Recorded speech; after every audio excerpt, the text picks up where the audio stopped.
اللهم ارحمنا بالقرآن واجعله لنا إماما ونورا وهدى ورحمة.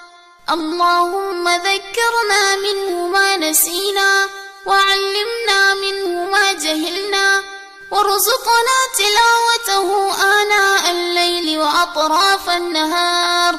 اللهم أصلح لنا ديننا الذي هو عصمة أمرنا وأصلح لنا آخرة التي فيها معادنا.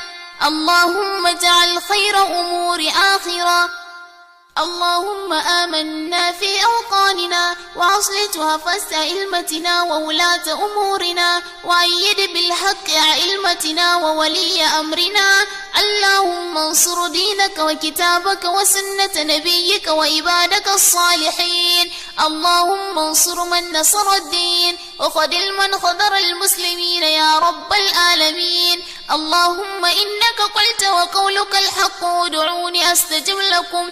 اللهم هذا الدعاء ومنك الإجابة وهذا الجهد وعليك التكمان ولا حول ولا قوة إلا بالله.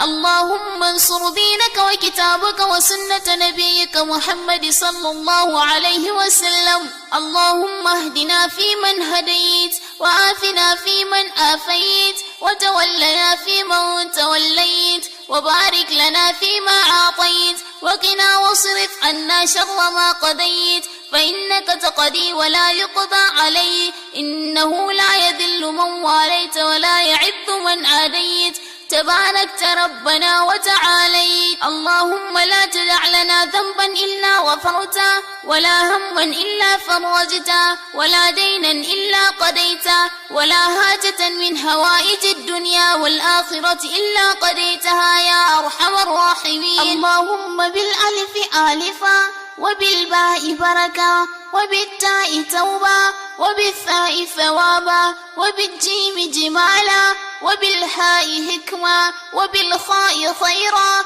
وبالدال دليلا